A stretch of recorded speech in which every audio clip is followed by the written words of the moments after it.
Soul Train. I don't know, man. As much as I've been trying to get respect, how could Shamar Moore get up there and say how long we've been doing the Crip Walk? Knowing it's the B Walk, knowing we from blood territory. And he get up there and say we doing the Crip Walk. I didn't know whether to punch him. I didn't know whether to gouge his eyes out. I didn't know whether to kick him in the groin. I didn't know what to do to him, so I didn't do nothing. I figured I'd just take it out on the record. That's what we did. That's how I handle it. Keep it on records, nobody gets hurt. No, the record we did called This Is What They Think of You, it's not a diss. It's actually just everybody's opinions, put into a record. Like what the East Coast feels about West Coast rappers and what the West Coast feels about, down South rappers and so on and so forth. It's not a diss. It's just some of the mean things I've been hearing, like all the negativity that, that goes from, that's involved in people's opinions. So I put it in a record, like some of the things that I heard firsthand. It's exactly what it is. It's file sharing. But if you don't get a person's permission to share the file, it's kind of like stealing. We get invited to do the Source Awards. Go out there, walk in the red carpet, take a picture, saying hi to people. Doing an interview with ABC about the influence of Latin music on hip hop, because back then the thing was we was using a lot of Latin music in hip hop. And I turned around and some dude out of the audience or the fans or whatever punches my homeboy. So these dudes fighting. I'm going over there to try to break it up. I'm talking to dude, walking him back to the audience like, that was real stupid. I come back to get my nephew to walk him to the limo like, see, I knew we shouldn't have came out here. I'm talking to him like, man, knew we shouldn't have came out here. Come on, let's get out of here. Let's just go. This is stupid. Police come over like I had something to do with it. Police come over and push on me. And I defended myself. It's like, yeah, y'all the police, but at the same time, y'all ain't got no right, putting y'all hands on me if I'm not under arrest or if I didn't do nothing. So then they tried their little tactics of taking me down. They want to slam me on the ground, rough me all up or whatnot, right on camera while the camera's rolling. But I make my living with my legs. And I'm not laying on the fucking ground in a white suit. Y'all gotta be fucking crazy. Y'all gotta be fucking crazy. So I retaliated by doing a record called FTPD. It's my say-so. That was my answer. Fuck the police department, especially for that shit. And not all police. Just fuck the Pasadena Police Department, because they should have known better. Weak bastards. Y'all couldn't even put a little skinny man on the ground. 4 of you motherfuckers. Y'all suck. Death Row was fun while it lasted. Simon was running everything. Dr. Dre was the #1 producer. A lot of us was running around being little musical henchmen, as I put it. I stayed in the studio most of the time in the lab, trying to, further the musical styles of Danny Boy and Jewel and Tupac and, Daz and Corrupt Name, just, trying to help. But it started to get funny when the streets started to spill too much into it.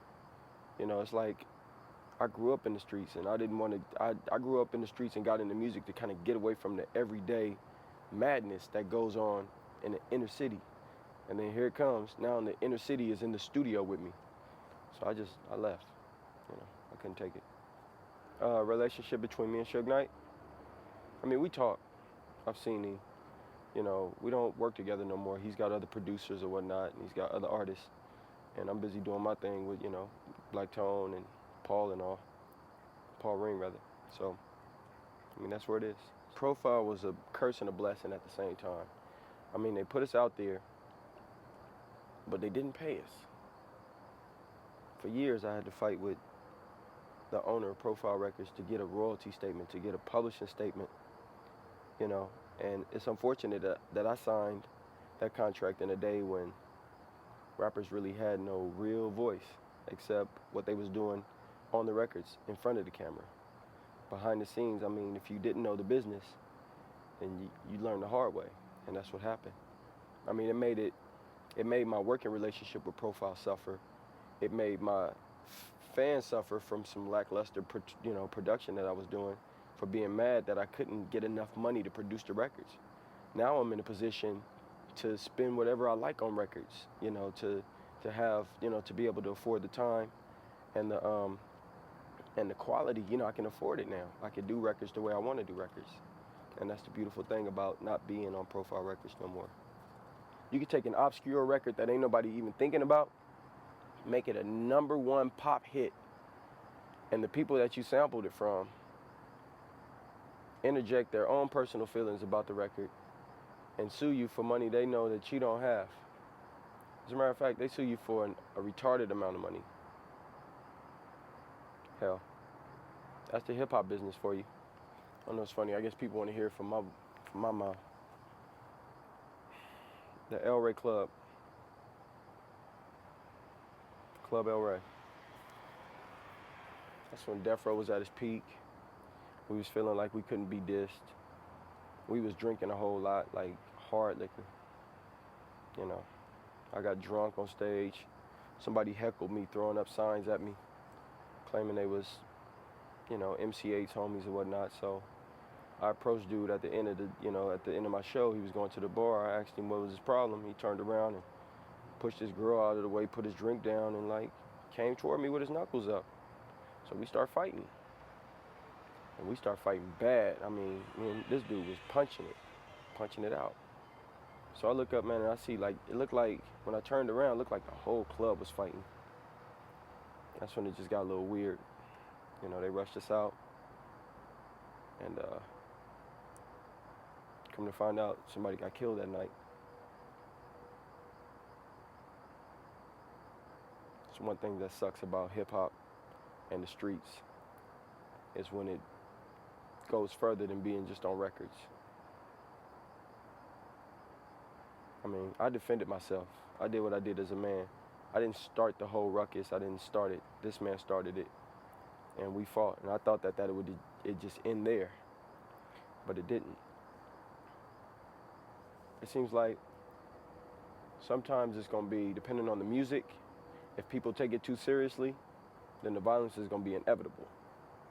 I mean, people are going to really try to live out them fantasy records. But as you can see at my shows, I mean, we've had some violent records, but when we perform them like a play. It's not like we up there being real and ready to shoot and fight somebody or kill somebody or kick somebody, or it's all acting. It's like theater, or theater. Is that how y'all pronounce it? It's just us playing out. It's us imitating life with art. That's how I put it.